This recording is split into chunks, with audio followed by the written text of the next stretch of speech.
పితా పుత్ర పవిత్ర ఆత్మ నామమున ఆమేన్.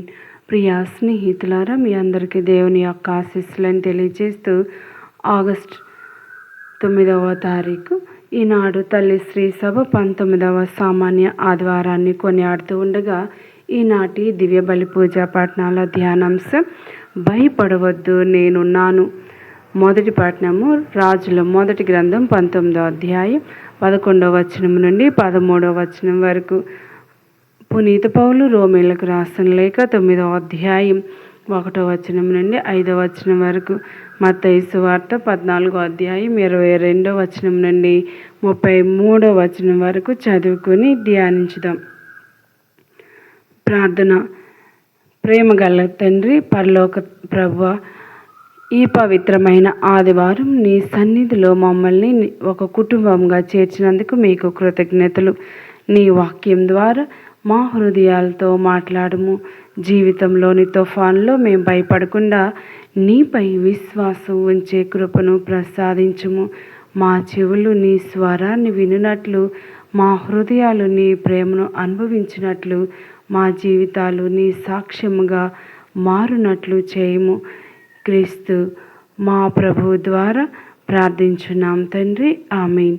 ప్రియమైన సహోదరి సహోదరులారా, మనందరి జీవితంలో ఒక తుఫాను ఉంటుంది. కొంతమందికి అది ఆరోగ్య సమస్య, కొంతమందికి అది కుటుంబ సమస్య, కొంతమందికి పిల్లల భవిష్యత్తు, కొంతమందికి ఆర్థిక ఇబ్బందులు, కొంతమందికి భార్యాభర్తల మధ్య అర్థం కాని దూరం, కొంతమందికి ఒంటరితనం, కొంతమందికి ప్రార్థించిన దేవుడు సమాధానం ఇవ్వడం లేదనే బాధ. బయటకు చూస్తే అందరూ నవ్వుతూ కనిపించవచ్చు, కానీ వారి హృదయంలో ఒక పెద్ద తుఫాను ఉండవచ్చు. అటువంటి మన జీవితాల కోసం ఈరోజు దేవుడు ఒక అద్భుతమైన సందేశం ఇస్తూ ఉన్నారు. ధైర్యంగా ఉండండి, నేనే అని ప్రభు మనతో పలుకుతూ ఉన్నారు. నేను ఉన్నాను, భయపడకండి. ఈ 3 మాటలు మన జీవితాన్ని మార్చగలవు. ధైర్యంగా ఉండండి, నేనే ఉన్నాను, భయపడకండి. ఏలియా దేవుని గొప్ప సేవకుడికి కూడా భయం వచ్చింది.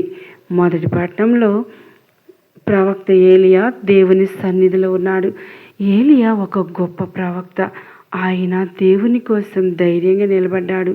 కానీ ఒక సమయంలో ఆయన జీవితంలో కూడా భయం వచ్చింది, నిరుత్సాహం వచ్చింది, ఒంటరితనం వచ్చింది. ఇది మనకు గొప్ప ఓదార్పు.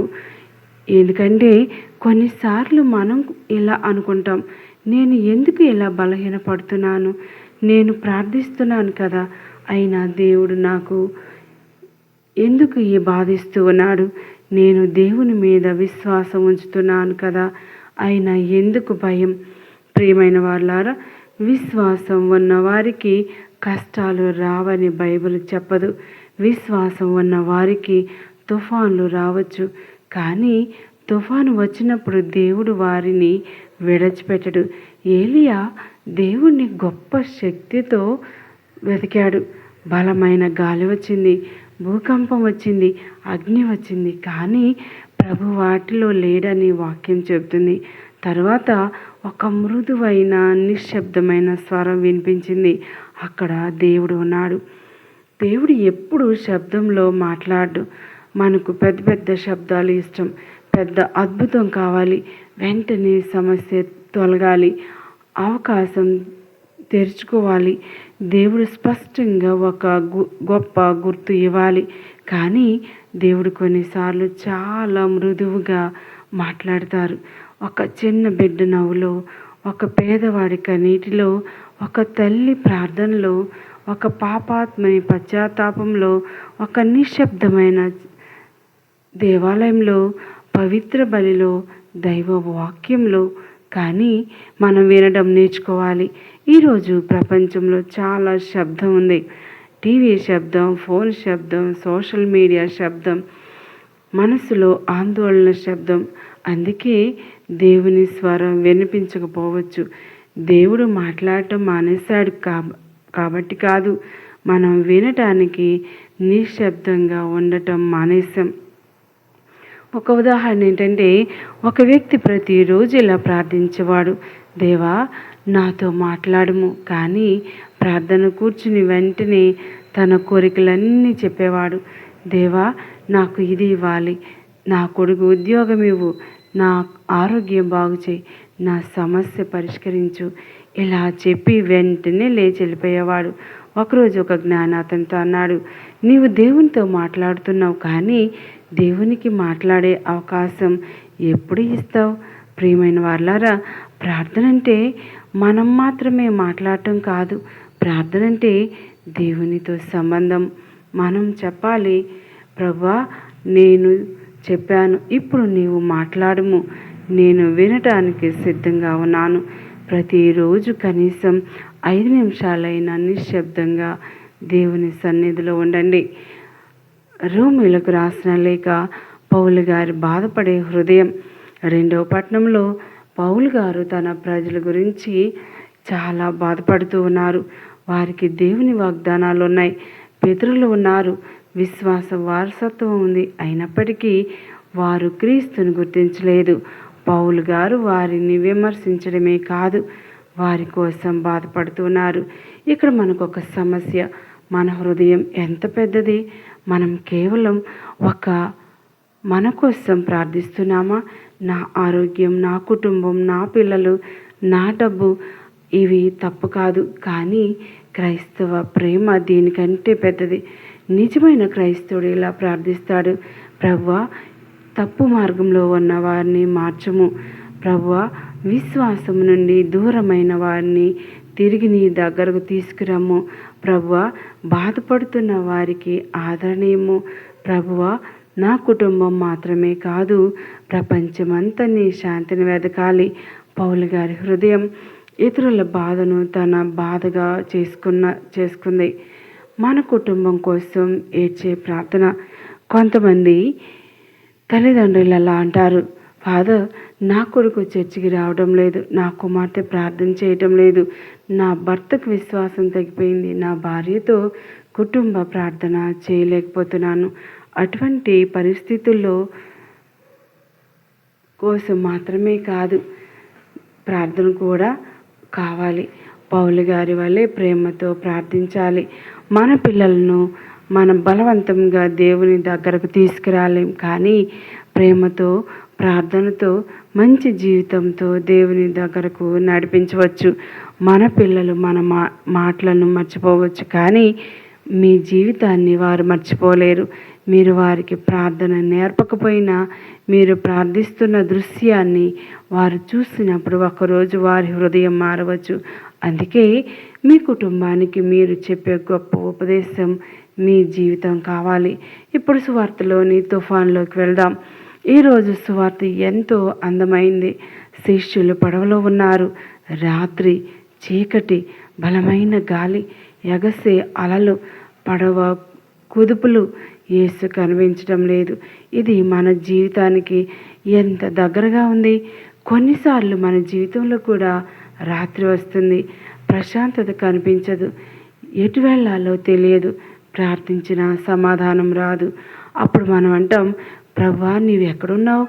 కానీ ప్రియమైన వాళ్ళారా గుర్తించుకోండి, యేసు కనిపించకపోవడం అంటే యేసు లేడని కాదు. మన కళ్ళకు కనిపించకపోయినా ఆయన మన జీవితాన్ని చూస్తూ ఉన్నాడు. మన కన్నీళ్ళు ఆయనకు తెలుసు, మన భయాలు ఆయనకు తెలుసు, మన బాధలు ఆయనకు తెలుసు.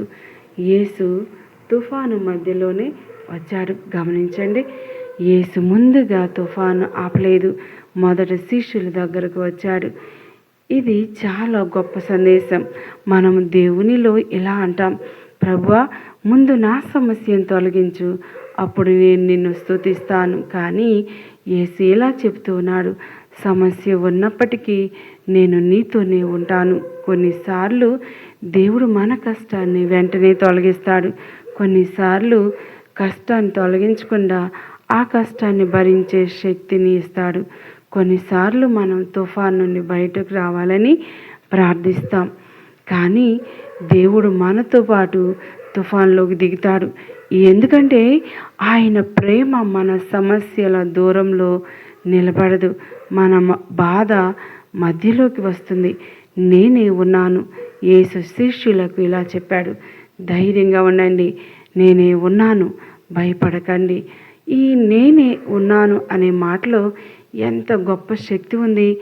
నీ సమస్య చెబుతుంది నేను పెద్దది. యేసు చెబుతున్నాడు నేను ఉన్నాను.